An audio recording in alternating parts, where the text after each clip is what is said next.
pendek kata merusak segala hal di dalam kehidupan kita. Jauhilah olehmu 7 macam perkara yang merusak. Yang pertama, asyirku billah, menyekutukan Allah subhanahu wa ta'ala. Agama dimulai dari keyakinan, maka kehancuran agama selalu dimulai dari kehancuran keyakinan, iman atau akidah yang dimiliki oleh seseorang. Dan untuk menghancurkan nilai-nilai iman yang kita miliki ini, orang rasanya tidak akan menghantam kita dengan peluru kendali. Orang tidak akan mengirimkan nuklir ke sini. Orang tidak juga akan mengirimkan satuan militernya ke sini. Untuk menghancurkan nilai-nilai iman, dibanjiri kita dengan paham-paham yang merusak dan mendangkalkan akidah. Baik ia bernama materialisme, baik ia bernama sekularisme, baik ia bernama banjirnya maksiat dan munkarat, baik ia bernama banjirnya peradaban dan kebudayaan yang menghancurkan moral daripada anak-anak kita, sedikit demi sedikit melenturkan dan melunturkan nilai-nilai keimanan kita, untuk kemudian pada waktunya nilai iman itu akan bertukar dan berganti menjadi nilai syirik kepada Allah subhanahu wa ta'ala. Atau pada sisi lain, menjadikan yang selain Allah sebagai tujuan akhir daripada kehidupan kita. Sedangkan kita sama-sama maklum bahwa di dalam pandangan agama Islam, dosa yang tidak berampun, dosa yang terbesar, termasuk dalam kategori bapak moyangnya dosa, tidak lain adalah syirik, yakni menyekutukan Allah subhanahu wa ta'ala. Pola penghancuran iman ini memang berstrategi. Ditawarkan kita kepada paham materialisme, paham kebendaan, di mana otak menempati urutan sebagai ranking pertama, Tuhan jatuh pada urutan kedua. Lalu menyusul kepada paham sekularisme, Allah dipisahkan dari seluruh kegiatan hidup ini, untuk pada gilirannya menjadikan yang selain Allah sebagai tujuan akhir daripada seluruh kegiatan hidup kita. Oleh karenanya, kewajiban menjaga nilai-nilai iman ini merupakan kewajiban yang mulia tetapi berat, tidak hanya untuk kita, tetapi juga bagaimana mewariskannya kepada anak-anak kita, generasi yang akan datang. Orang-orang tua bijaksana yang diceritakan di dalam Al-Quran, kalau sudah berpikir tentang anak-anaknya, pertanyaan yang paling mereka risaukan ialah, ma ta'buduna min ba'di. Anakku, kalau pada satu saat aku, ayahmu sudah tidak ada lagi di dunia ini, meninggalkan kamu semua, ma ta'buduna min ba'di, apa yang akan kamu sembah nak?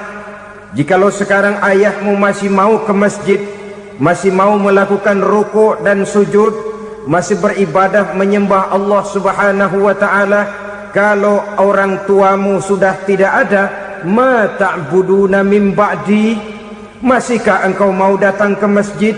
Masihkah engkau mau rukuk dan sujud? Masihkah engkau mau menyembah Allah subhanahu wa ta'ala? Pertanyaan ini yang dipikirkan oleh Nabi Yakub kepada putra-putranya. Pertanyaan ini yang diteruskan oleh Nabi Ibrahim kepada anak-anaknya. Pertanyaan ini yang diwariskan oleh generasi ulama salafus saleh kepada para generasi berikutnya. Bagaimana kita generasi sekarang? Kita orang-orang tua sekarang bukan berfikir ma ta'buduna min ba'di, malah yang kita fikirkan ma ta'kuluna min ba'di. Kalau bapak tidak ada nanti kamu makan apa nak? Perkara kamu nyembah apa? Urusan nomor 18. Yang penting kamu nanti hidup bisa makan nak. Maka kita sibuk mewariskan harta kepada anak-anak kita. Kita sibuk mewariskan kebun dan tanah kepada anak-anak kita. Kita sibuk mewariskan pabrik kepada anak-anak kita. sementara kita lupa mewariskan intan yang paling mahal, mewariskan mutiara yang paling berharga, yaitu nilai iman kepada Allah Subhanahu wa ta'ala.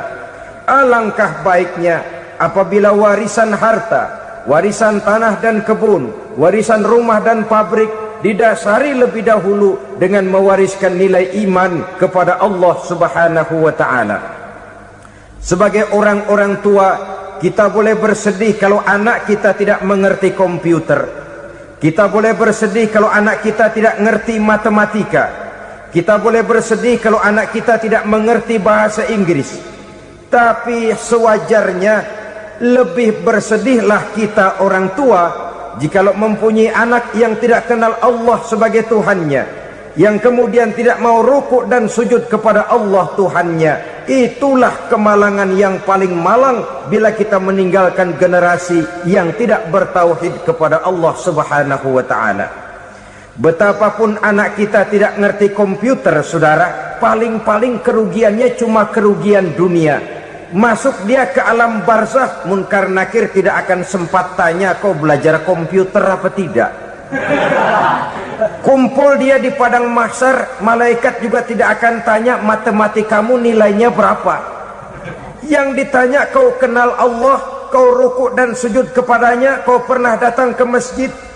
Oleh karena itu sekali lagi, menjaga nilai iman tidak hanya untuk kita, tetapi juga mewariskannya kepada anak-anak kita, generasi yang akan datang. Sungguh kemalangan yang paling besar apabila kita meninggalkan anak-anak kita. Mereka kita tinggalkan lemah ekonominya, itu tidak baik. Mereka kita tinggalkan lemah otaknya, itu pun akan membuat mereka tertinggal oleh yang lain.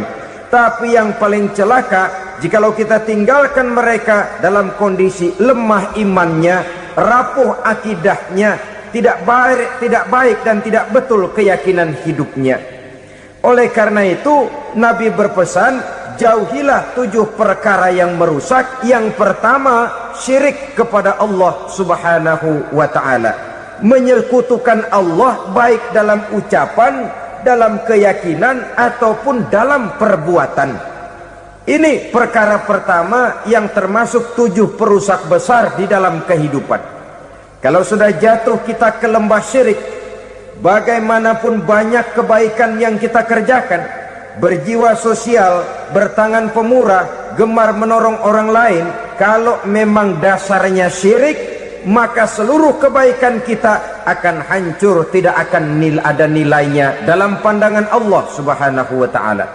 Dalam pandangan manusia, mungkin kita dicatat sebagai orang sosial, gemar menolong orang lain, tidak berpangku tangan melihat orang yang mendapat kesulitan. Tapi oleh karena dasarnya syirik, dasarnya tidak mentauhidkan Allah, maka seluruh nilai kebaikan yang kita kerjakan tidak akan ada nilainya dalam pandangan Allah Subhanahu wa ta'ala. Maka jagalah iman kita, jangan sampai dihinggapi penyakit syirik yang bagaimana kecilnya sekalipun. Sekali lagi, baik syirik dalam bentuk ucapan, syirik dalam bentuk keyakinan, sampai kepada syirik dalam bentuk perbuatan, kita berhindar kepada sifat-sifat yang sedemikian itu. Karena apa? Dalam satu ayat Quran Allah Subhanahu wa ta'ala menjelaskan, innallaha la yaghfiru ayyushraka bih wa yaghfiru ma duna dzalika liman yasha.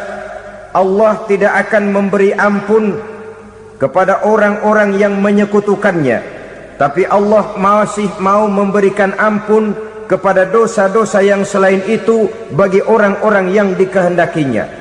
Dosa selain syirik, apabila kita bertaubat, Allah masih mau mengampuni. Tapi kalau sudah jatuh ke tempat syirik, itu sudah dosa yang tidak berampun. Taubatnya tidak lain melepas syirik, kembali kepada tauhid, berkeyakinan bahwa hanya ada Allah Subhanahu wa ta'ala, Tuhan satu-satunya, yang lam yalid walam yulad walam yakul lahu kufuwan ahad. Tidak beranak, tidak pula diperanakkan, dan tidak satupun yang dapat menyerupai Tuhan Allah Subhanahu wa ta'ala. Saudara-saudara kaum muslimin rahimakumullah, bahwa kita di zaman sekarang memang tidak menyembah berhala, ya. Bahwa kita tidak berterang-terangan mengatakan Tuhan lebih dari satu, memang. Bahwa kita tidak berkeyakinan Tuhan itu punya anak atau diperanakkan, tentu. Tapi dalam perbuatan dan i'tiqad kita kadang-kadang jatuh tanpa kita sadari ke tempat yang bernama syirik ini. Oleh karenanya, di zaman di mana teknologi makin canggih, di mana kemajuan pembangunan makin menjangkau berbagai aspek kehidupan, diperlukan keseimbangan antara kemajuan fisik material dengan kemajuan mental spiritual. Apabila tidak ada keseimbangan, yang terwujud tentulah kepincangan, yang diawali dengan pincangnya cara kita berpikir, sehingga pada akhirnya akan mengarah kepada pincangnya cara kita berbuat dan bertindak di dalam kehidupan kita. Oleh karena itu Nabi berpesan, jauhilah sifat syirik, karena syirik merupakan dosa yang teramat besar. Ini sifat merusak yang pertama. Yang kedua kata Nabi, wasihra, jauhilah sihir. Sihir ini juga termasuk perkara yang merusak kehidupan. Kita semua sama-sama maklum bahwa sihir sebenarnya bukan persoalan baru. Sejak sebelum datang Islam, sihir itu sudah ada. Di zaman Yunani kuno, sihir ada. Di zaman Mesir kuno, di zaman Cina kuno, dan yang lain-lain yang serba kuno, sihir itu sudah ada. Bahkan para nabi pun, para rasul yang diutus oleh Allah Subhanahu wa ta'ala, senantiasa berhadapan dengan ahli-ahli sihir untuk menguji kebenaran dari misi yang mereka bawa. Sihir adalah perbuatan di luar kebiasaan yang bisa dikerjakan oleh ahlinya dengan bantuan jin atau setan. Hukum mempelajari sihir adalah haram, mengamalkannya lebih haram lagi. Sebab itu saudara-saudara, sihir merupakan perbuatan merusak yang harus kita jauhi. Ciri-ciri daripada perbuatan sihir, pertama, ia mengandung tipuan, bayangan khayal. Di zaman Nabi Musa misalnya, orang melihat tambang-tambang itu seperti ular. Nabi Musa melayangkan tongkatnya menjadi ular-ular besar yang memakan ular-ular kecil ciptaan tukang-tukang sihir Fir'aun tadi. Lalu sihir bisa terjadi dengan bantuan jin kafir atau setan. Kemudian ciri yang ketiga, sifatnya halus dan tersembunyi. Taruh kata ada seorang ahli sihir yang mempergunakan ayat-ayat Quran sebagai jompa-jampe, sebagai baca-bacaan, itu cuma sekedar kedok. Tujuannya tidak lain menjadikan agama sebagai ketok untuk membenarkan cara yang dimurkai oleh Allah Subhanahu wa ta'ala. Satu hadis yang diriwayatkan oleh Imam Bazar dan Tabrani, Nabi berpesan, laisa minna man tatayyara lahu au takahhana au tukuhhina lahu au sahira lahu. Tidak termasuk ke dalam golonganku, kata Nabi, tidak termasuk umatku. Siapa mereka? Man tatayyara lahu, orang yang bertatoyur. Apa tatoyur itu?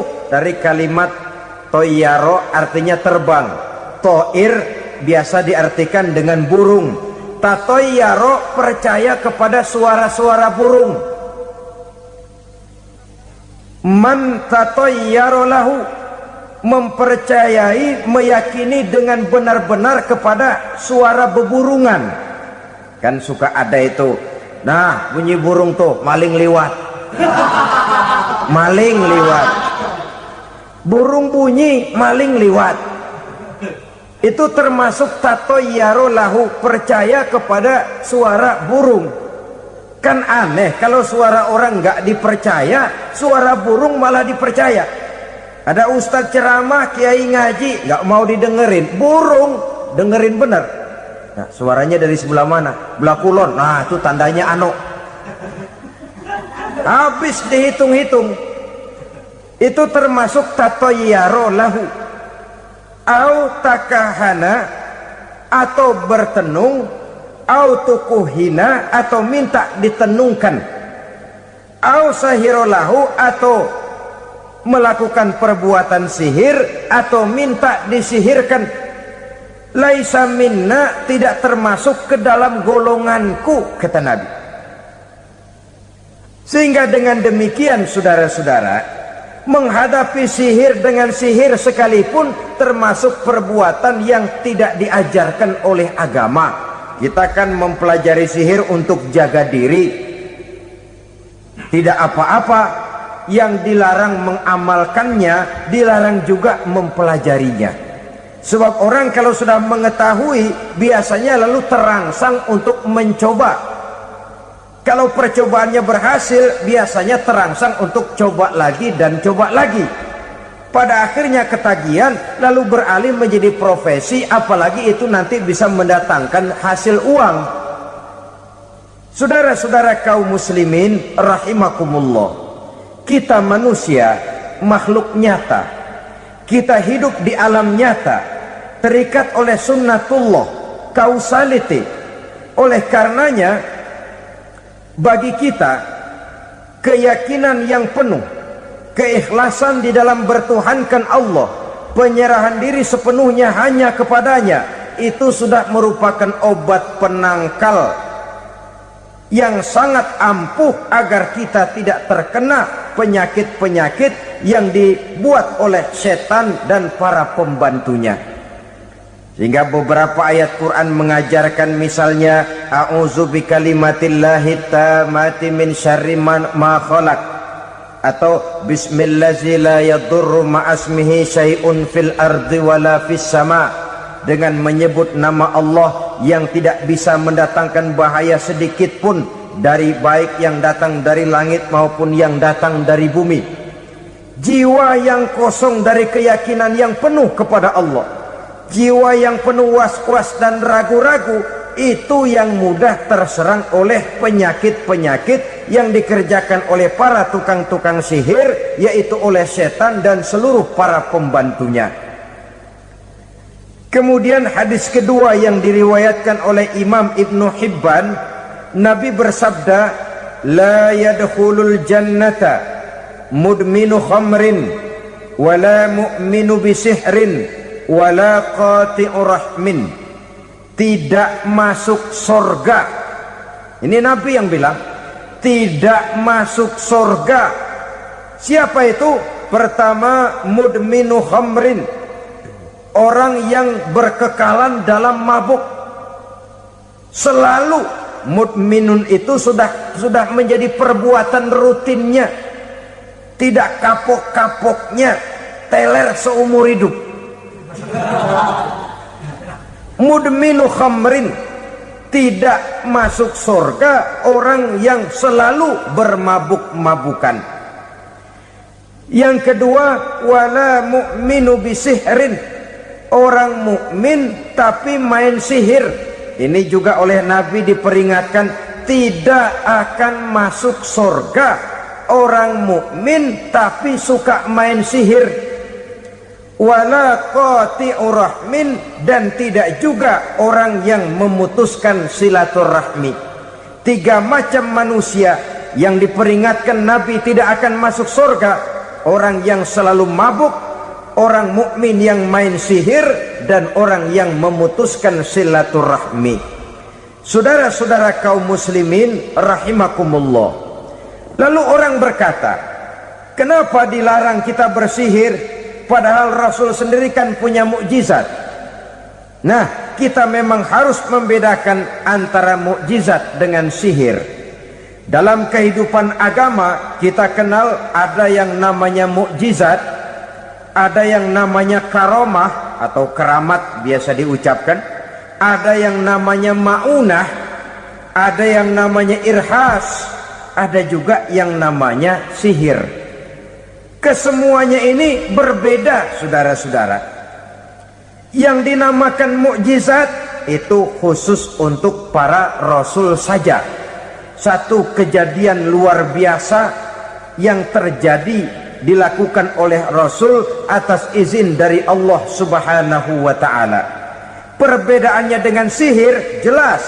Sihir dari setan, mukjizat dari Allah. Sihir bisa dipelajari, mukjizat tidak. Sihir umumnya untuk maksud-maksud yang tidak baik, sedangkan mukjizat untuk memperkuat kebenaran yang disampaikan oleh para rasul dan ditentang oleh umatnya. Bahkan kafir Quraisy dahulu menganggap orang-orang ahli sihir itu berada dalam satu posisi yang hina, sehingga mereka mengatakan dan menuduh Nabi Muhammad sebagai tukang sihir. Tuduhan sebagai tukang sihir adalah tuduhan yang sangat aib dan hina. Di tengah masyarakat kufar jahiliyah, kedudukan tukang sihir dipandang sebagai kedudukan yang hina, sehingga mereka mengejek Nabi dengan sebutan tukang sihir. Jadi mukjizat hanya untuk Rasul saja. Kemudian karomah. Karomah ini asal kata dari karoma, kehormatan, kemuliaan yang diberikan Allah kepada hamba-hambanya yang rajin mendekatkan diri kepadanya.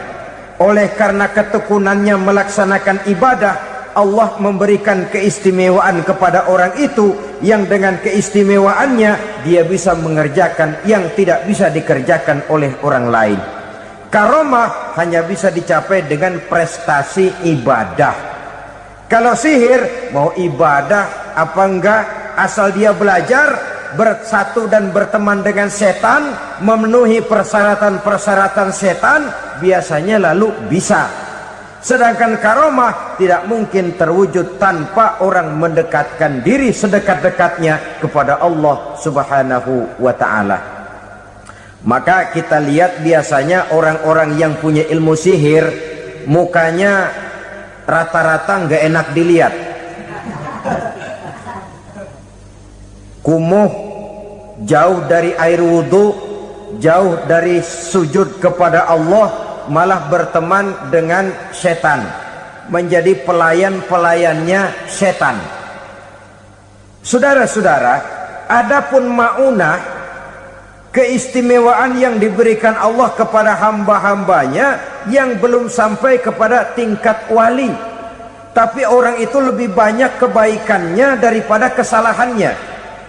Umpamanya, saudara jalan bertiga di pinggir jalan, saudara ada pada posisi di tengah, lalu bertiga ini ketabrak mobil. Menurut perhitungan saudara mati lebih dahulu. Tapi terjadi hal yang aneh, dua teman saudara mati, saudara malah cuma luka dan lecet sedikit saja. Apa itu? Kalau kita lebih banyak kebaikannya daripada kesalahannya, itu yang dinamakan maunah, pertolongan yang diberikan Allah kepada hamba-hambanya yang lebih banyak kebaikannya daripada kesalahannya. Sedangkan yang dinamakan irhas, kejadian luar biasa pada diri seseorang pada waktu dia masih kecil, yang menunjukkan tanda-tanda keistimewaannya. Itu umumnya pada para nabi pada usia kecilnya sudah ada irhas, tanda-tanda istimewa. Jelas baik mukjizat, karomah, maunah maupun irhas berbeda dengan sihir. Sihir ini jelas saja merupakan bantuan dan persekutuan antara manusia dengan setan. Padahal setan, kata Allah dalam Al-Quran, innahu lakum aduwwum mubin, sesungguhnya setan bagi kamu adalah musuh yang sangat jelas. Saudara-saudara kaum muslimin rahimakumullah, di zaman sekarang dalam menghadapi beban kehidupan yang makin pelik, menghadapi stres yang tidak kunjung selesai, menghadapi persoalan-persoalan yang teramat berat, orang sering mencari jalan keluar kepada hal-hal yang menurut pendapatnya bisa meringankan beban moralnya itu. Pergilah dia mencari sesuatu yang dapat meringankan bebannya.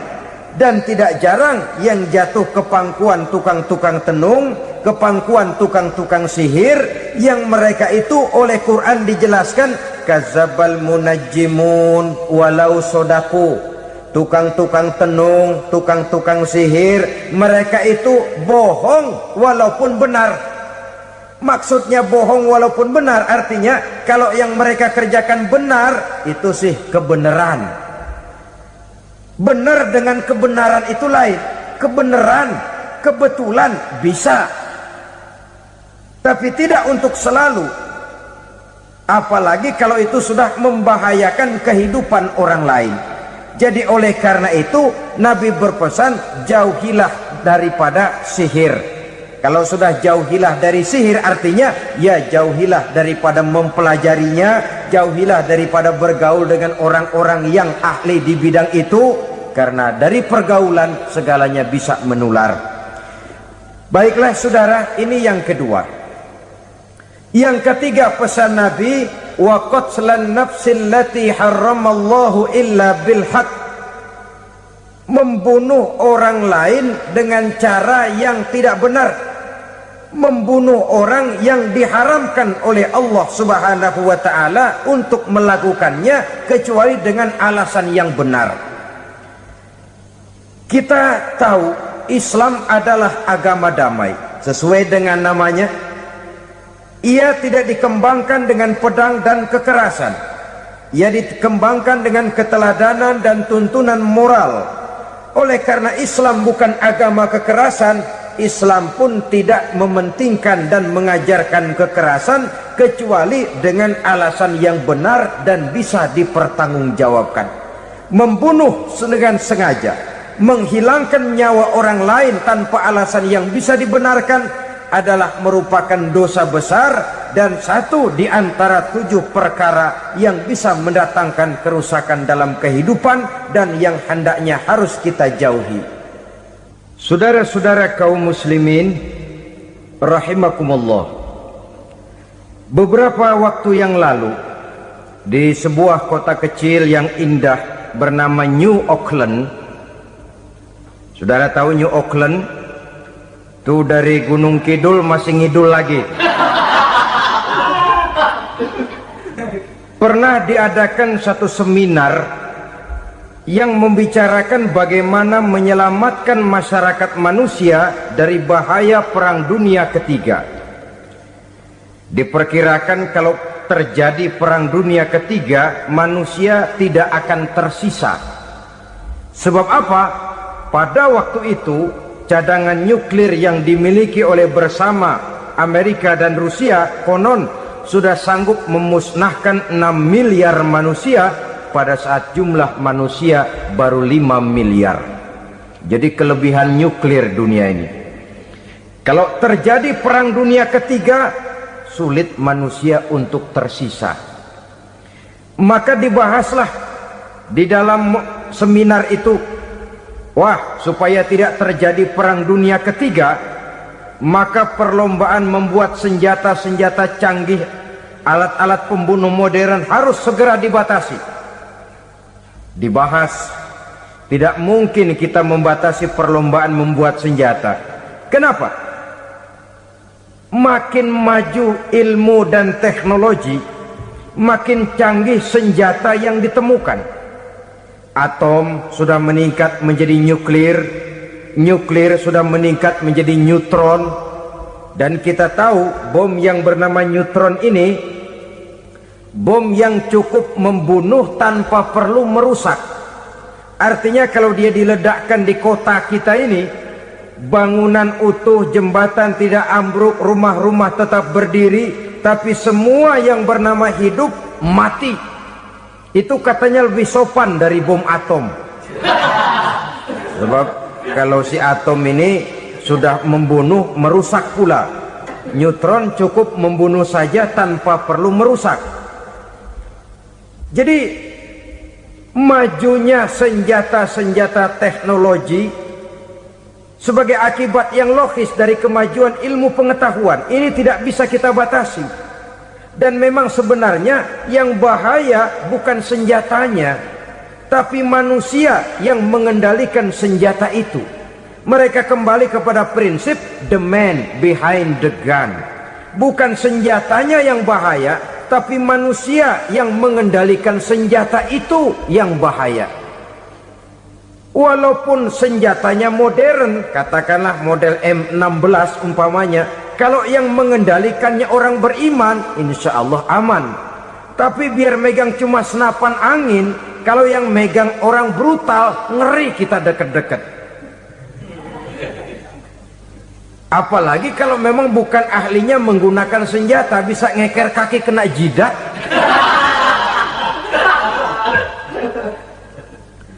Mereka kembali kepada prinsip lama yang tetap baru.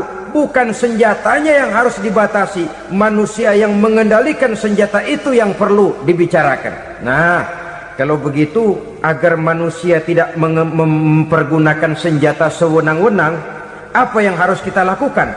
Ya, manusianya harus bermoral. Ya, tapi moral yang mana? Di dunia ini banyak ajaran tentang moral. Itu pun mudah saja.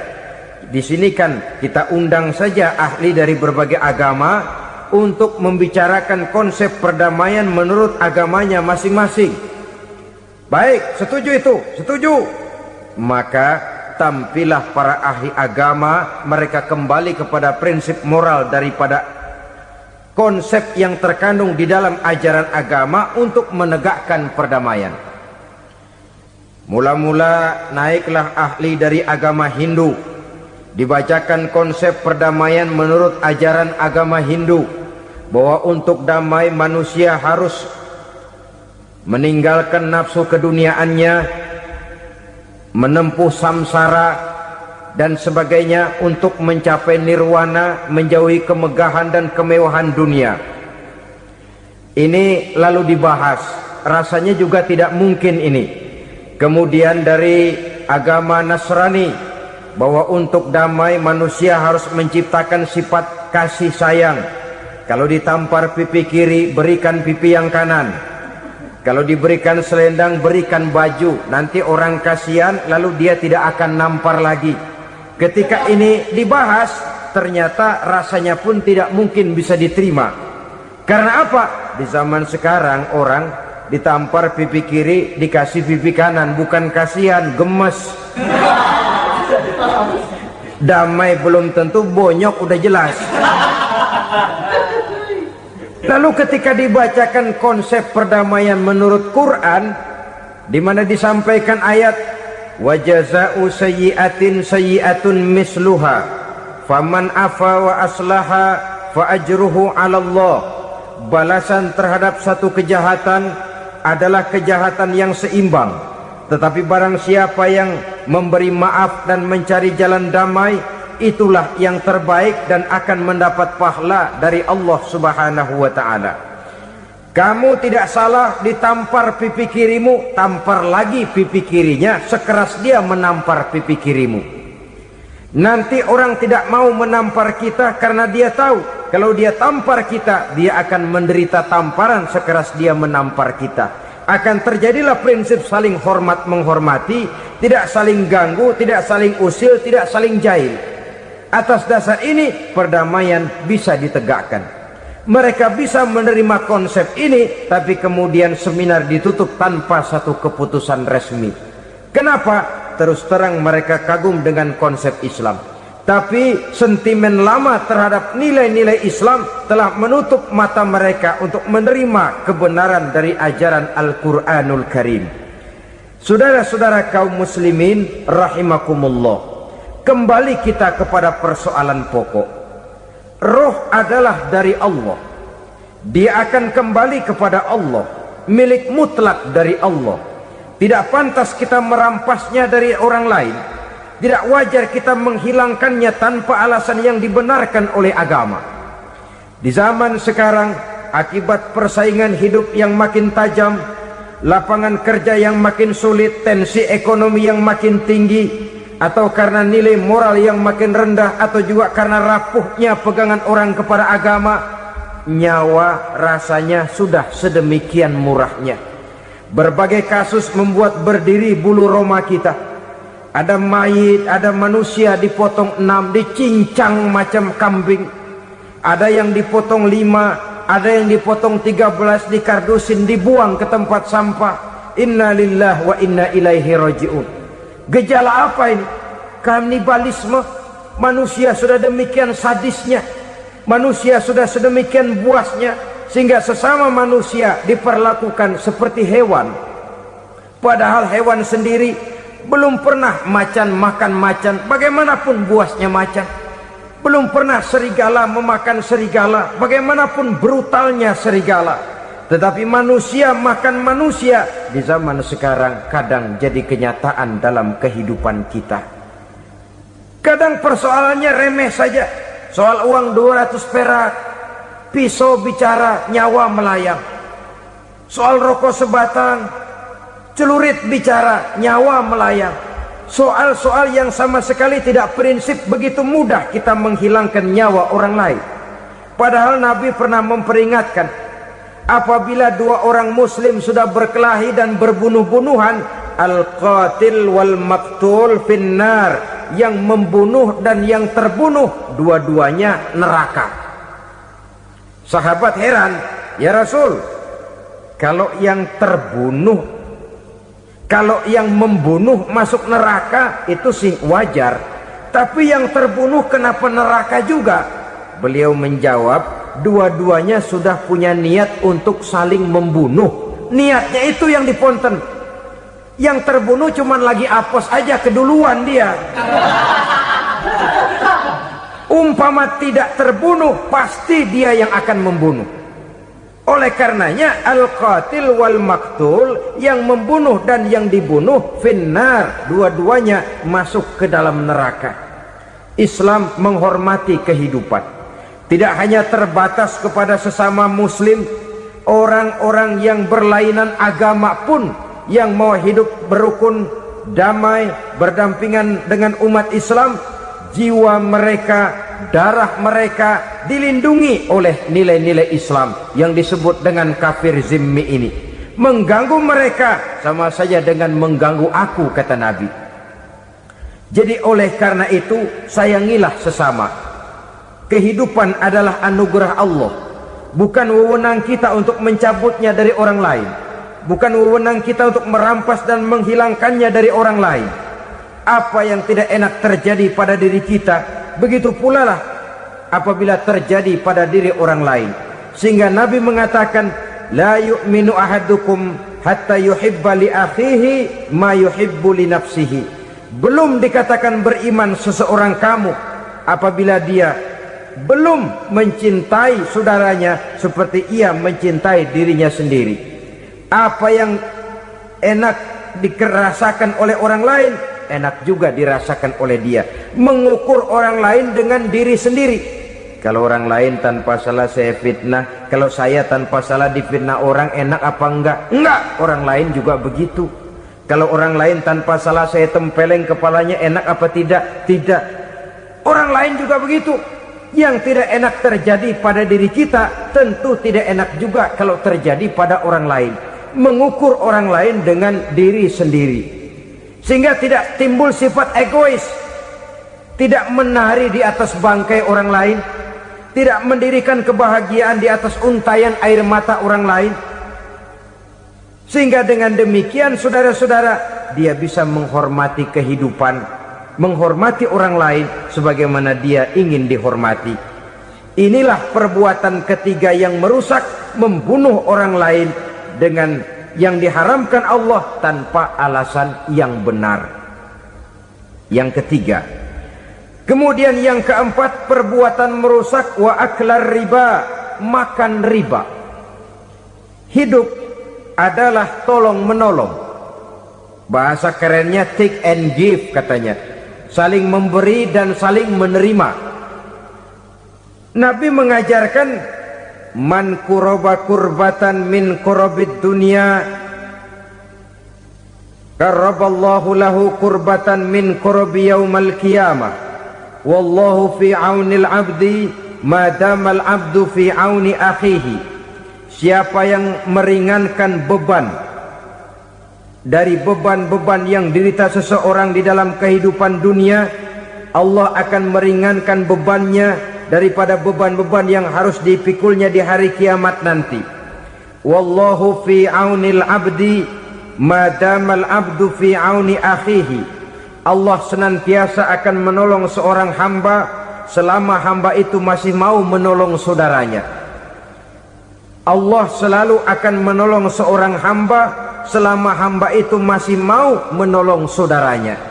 Apabila kita sudah berpangku tangan terhadap kesulitan orang lain, biasanya pun pada saat kita mendapat kesulitan, kita akan sulit juga memperoleh pertolongan.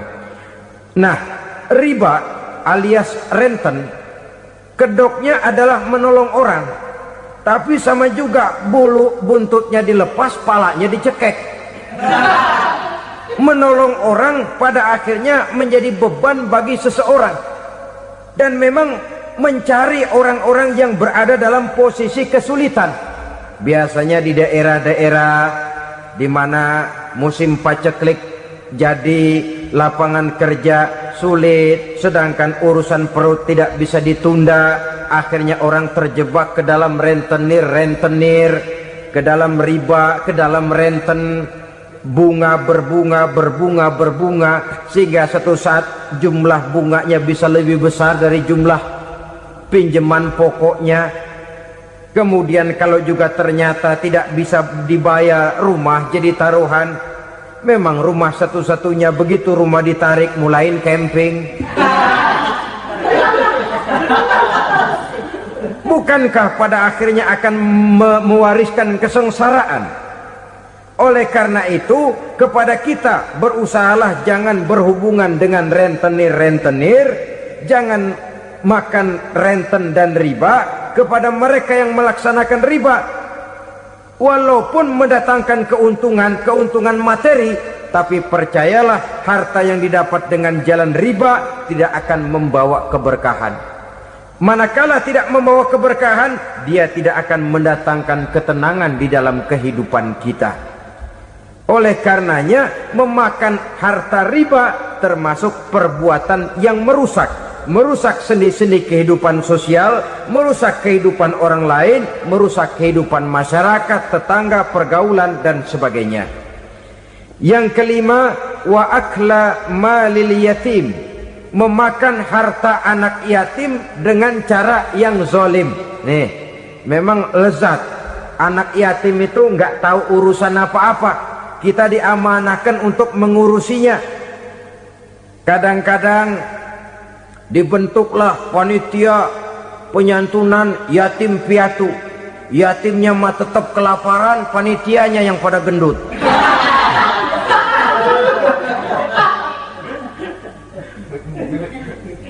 Padahal memakan harta anak yatim termasuk perbuatan dosa besar, dan menjantuni yatim merupakan perbuatan mulia.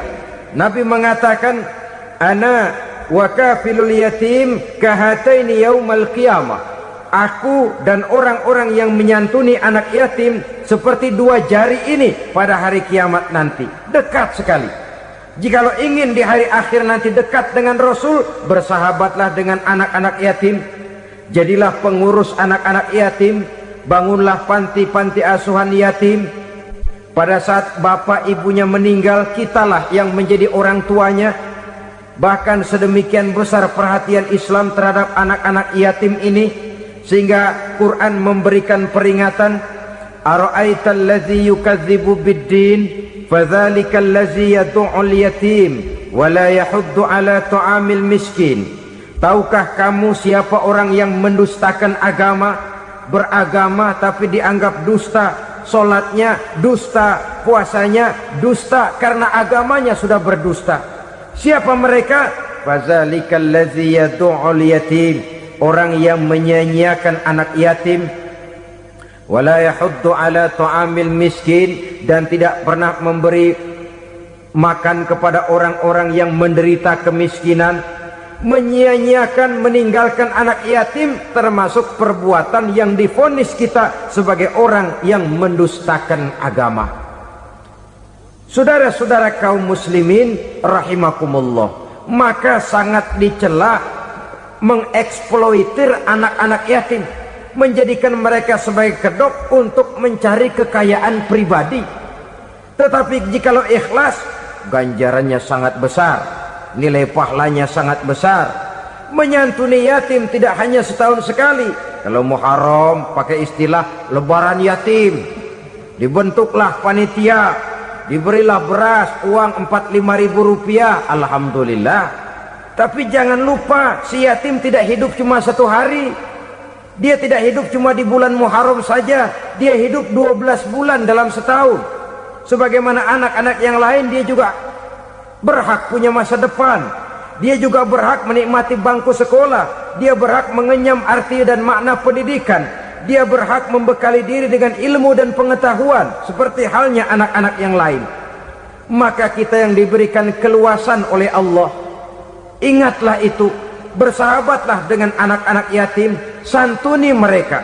Perkara setahun sekali di bulan Muharram, alhamdulillah, itu bagus, bin Thayyib alias baik. Tapi tentu dan tentu, sekali lagi, si yatim tidak hanya hidup di bulan Muharram. Dia hidup 12 bulan dalam setahun, 24 jam dan di dalam sehari. Oleh karenanya, menyia-nyiakan mereka pada saat posisi kita memang mampu akan memojokkan kita dalam satu posisi di mana kita dianggap sebagai orang yang mendustakan agama, memakan harta anak yatim dengan cara yang zolim. Bapaknya udah meninggal, kebunnya lebar, anaknya dikelecehin. Nah, dah kamu nggak usah pusing, nanti saya yang ngurus. Akhirnya bukan ngurus, nguras. Si yatim mungkin tidak tahu bahwa dia disia-siakan, haknya diambil, miliknya dizalimi. Tapi Allah yang akan membalasnya dengan seadil-adilnya. Maka makan harta anak yatim biasanya balasannya tokcer bin paten. Nggak banyak selang tempo itu, nggak percaya cobain dah. Nyobain aja kan nggak bayar, umpama memakan harta anak yatim dengan cara yang zolim, ganjarannya biasanya kontan. Kenapa? Ratapan si miskin, untayan air matanya, jeritan kepedihan hatinya, membuka pintu langit, permohonannya diijabah, getaran hatinya didengarkan oleh Allah, maka balasannya biasanya kontan, spontan, tidak menunggu waktu terlalu lama. Itu di dunia, belum lagi di akhirat nanti. Bukankah dalam riwayat Mi'raj diceritakan Nabi melihat di neraka itu orang perutnya sebesar rumah? La haula wala quwata. Itu perut kayak rumah, bagaimana jalannya tuh orang? Dan memang gak jalan, diseret-seret oleh malaikat di neraka itu. Hancur perutnya, amburadul itu perut. Berantakan isinya, dibulatkan lagi, diseret lagi, hancur lagi, dibulatkan lagi. Sampai Nabi tanya, orang itu begitu berat siksanya kenapa ya Jibril? Itu Muhammad, waktu di dunia dulu rakus banget makan harta anak yatim. Begitu vonisnya, begitu menyedihkan nasibnya di akhirat. Tapi di dunia pun ketidakberkahan itu sudah membayangi kehidupannya. Oleh karena itu, kepada saudara-saudara yang mendapat titipan anak yatim, berbahagialah, karena semulia-mulia rumah adalah rumah yang di dalamnya ada anak yatim yang disantuni. Sehina-hina rumah adalah rumah di mana di dalamnya ada anak yatim yang disia-siakan. Begitu kata Nabi kita. Rumah yang paling mulia dalam pandangan Allah, rumah yang di dalamnya ada anak yatim yang disantuni. Rumah yang paling hina dalam pandangan Allah, rumah yang di dalamnya ada anak yatim yang nasibnya disia-siakan. Berbahagialah saudara apabila menjadi penyantun anak-anak yatim, pelindung mereka, sehingga mereka mempunyai masa depan sebagaimana anak-anak lainnya. Rasulullah sendiri sedemikian peka terhadap keadaan anak-anak yatim, karena beliau sendiri memang mengalami umur 6 bulan dalam kandungan ibu, beliau sudah ditinggalkan oleh ayahnya. Pada saat berusia 6 tahun ibu sudah meninggal. Yatim piatu dalam usia di mana beliau sedang perlu belas kasih seorang ibu dan pengertian seorang bapa. Kepekaan itu lalu timbul, bahkan kemudian sampai kepada beliau berkata, aku dan orang yang menyantuni anak yatim seperti jari tengah dan jari telunjuk di hari akhirat nanti. Sedemikian dekatnya. Baiklah ya, jadi yang kelima, memakan harta anak yatim. Jauhi, karena ini perbuatan yang merusak. Yang keenam, watawalli yaumaz zahfi, melarikan diri pada hari pertempuran. Apa ini? Khianat. Tidak konsekuen dengan konsep perjuangan. Pada mulanya keras benar teriak, berantas korupsi, ganyang korupsi. Cuma karena belum dapat giliran. Begitu dia naik dapat kesempatan, korupsinya lebih edan dari yang diteriakinya. Ini termasuk tawalli yaumaz zahfi, berpaling pada hari peperangan. Di saat menghadapi musuh, kalau belum kelihatan musuh, teriaknya nyaring bener. Jangan takut demi kebenaran sampai titik darah yang paling penghabisan. Musuh belum kelihatan. Begitu musuh sudah kelihatan, paling dulu lari ke belakang. Kalau diajak berjuang ada saja alasannya. Sehingga Quran memberikan peringatan kepada kita semua. Mengapa kamu ini berat? Kalau sudah diajak berjuang di jalan Allah, kakimu seperti terhunjam berakar di perut bumi. Berat untuk melangkah berjuang.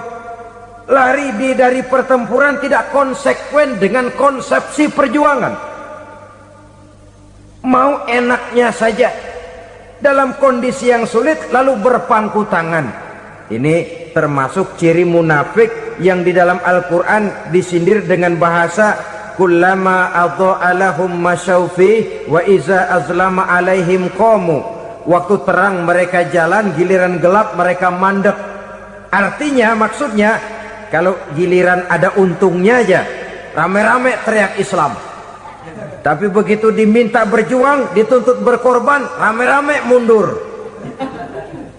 Waktu dilihat di Islam ada untungnya, rame-rame teriak Islam. Pak, saya Islam banget, Pak. KTP saya Islam, Pak. Pokoknya Islam banget dah. Tapi ketika diminta berjuang, dituntut sedikit berkorban, rame-rame mengundurkan diri. Tahun 65 PKI berontak. Waduh, waktu itu jadi orang Islam untung itu. Nggak dikejar-kejar, aman. Masjid rame, mobil-mobil mewah parkir di depan musola dan masjid. Kenapa? Waktu itu asal udah ke masjid aman. Islam selamat, untung. Tapi begitu keadaan aman, yang parkir di musola sepeda butut melulu.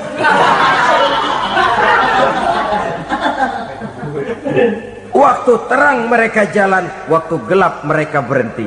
Dikala di Islam ada untungnya, baru wah Islam bagus, Islam hebat. Tapi waktu dilihat ada kerugian, jangan bawa-bawa Islam dah. Jangan bicara soal Islam, ini kan bukan soal agama. Bukan soal agama. La haula wala quwata illa billah. Beragama kita ambil talfik fiddin, mengambil yang enteng-enteng saja dalam urusan beragama ini. Tidak konsekuen kita dengan Islam kita. Seolah kita mau memilih mana yang terasa cocok sama selera kita, kita teriak Islam. Beratan aja dikit, rame-rame berpaling. Itu termasuk tawalli yaumaz zahfi. Para pengkhianat, mental-mental hipokrit yang tidak mau konsekuen menghadapi segala bahaya. Itu termasuk perbuatan yang merusak. Kenapa? Kalau cuma dia saja yang lari, mungkin tidak jadi soal, tapi larinya ini akan mempengaruhi orang lain. Nah, pengaruhnya itu yang dicegah. Sebab kalau satu sudah mulai lari, yang lain mulai ngelirik. Ketika yang dilirik kemudian tidak ada reaksi, dia akan ikut lari. Artinya apa? Seorang muslim harus konsekuen dengan konsep perjuangannya, dengan keyakinan keagamaannya, dan tidak memilih yang enak-enak saja di dalam kehidupan beragama. Lari dari pertempuran, bermental khianat, mengkhianati agama, merupakan satu di antara sifat yang merusak. Terakhir saudara, wa qazfal muhsanatil ghafilatil mu'minat, menuduh perempuan baik-baik yang tidak tahu menau tentang tuduhan yang dituduhkan kepadanya, menuduh perempuan mukmin yang baik-baik yang tidak tahu menau tentang tuduhan yang dilakukan kepadanya. Fitnah lebih bahaya daripada pembunuhan. Orang yang tidak salah bisa hancur namanya, orang yang berniat baik bisa ambruk perjuangannya oleh karena fitnah. Sehingga dikatakan al-fitnatu asyaddu minal qatli, fitnah lebih bahaya daripada pembunuhan. Maka memfitnah ini termasuk satu dosa di antara 7 hal merusak yang harus kita jauhi semampu kita, semampu-mampunya. Mengupayakan sebisa-bisanya jangan sampai terjebak ke dalam hal yang demikian. Nah saudara-saudara, inilah saja pertemuan kali ini. Mudah-mudahan ada manfaatnya. Semoga Allah memberikan kekuatan zahir dan batin kepada kita untuk bisa menjauhi 7 perkara yang merusak ini. 7 macam perkara yang merusak.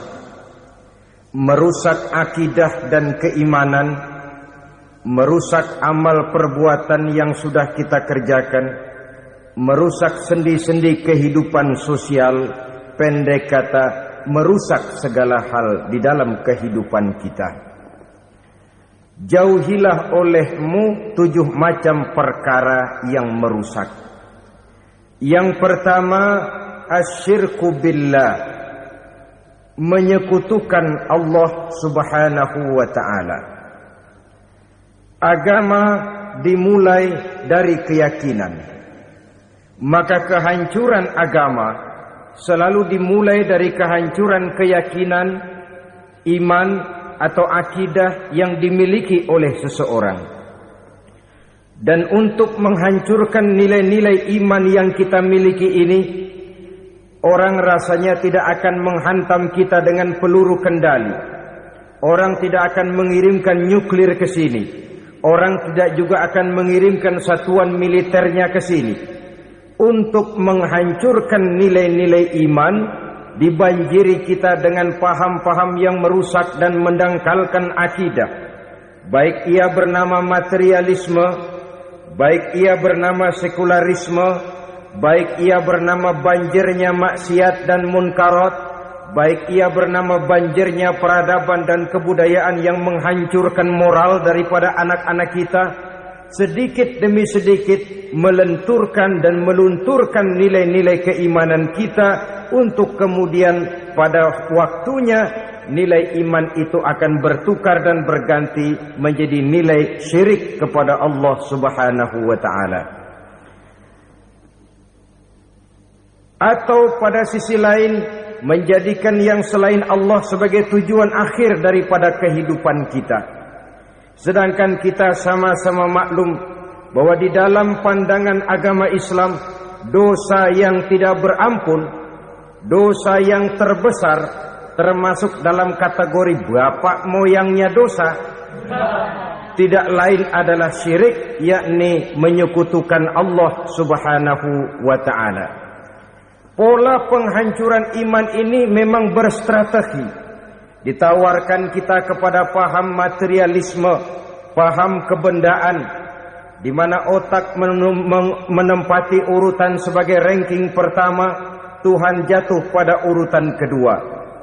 Lalu menyusul kepada paham sekularisme, Allah dipisahkan dari seluruh kegiatan hidup ini, untuk pada gilirannya menjadikan yang selain Allah sebagai tujuan akhir daripada seluruh kegiatan hidup kita. Oleh karenanya, kewajiban menjaga nilai-nilai iman ini merupakan kewajiban yang mulia tetapi berat. Tidak hanya untuk kita, tetapi juga bagaimana mewariskannya kepada anak-anak kita, generasi yang akan datang. Orang-orang tua bijaksana yang diceritakan di dalam Al-Quran, kalau sudah berpikir tentang anak-anaknya, pertanyaan yang paling mereka risaukan ialah, ma ta'buduna min ba'di? Anakku, kalau pada satu saat aku, ayahmu sudah tidak ada lagi di dunia ini, meninggalkan kamu semua, ma ta'buduna min ba'di? Apa yang akan kamu sembah, nak? Jikalau sekarang ayahmu masih mau ke masjid, masih mau melakukan rukuk dan sujud, masih beribadah menyembah Allah Subhanahu wa ta'ala, kalau orang tuamu sudah tidak ada, ma ta'buduna min ba'di? Masihkah engkau mau datang ke masjid? Masihkah engkau mau rukuk dan sujud? Masihkah engkau mau menyembah Allah Subhanahu wa ta'ala? Pertanyaan ini yang dipikirkan oleh Nabi Yakub kepada putra-putranya. Pertanyaan ini yang diteruskan oleh Nabi Ibrahim kepada anak-anaknya. Pertanyaan ini yang diwariskan oleh generasi ulama'us salafus saleh kepada para generasi berikutnya. Bagaimana kita generasi sekarang? Kita orang-orang tua sekarang bukan berfikir ma ta'buduna min ba'di, malah yang kita fikirkan ma ta'kuluna min ba'di. Kalau bapak tidak ada nanti kamu makan apa, nak? Perkara kamu nyembah apa, urusan nomor 18. Yang penting kamu nanti hidup bisa makan, nak. Maka kita sibuk mewariskan harta kepada anak-anak kita. Kita sibuk mewariskan kebun dan tanah kepada anak-anak kita.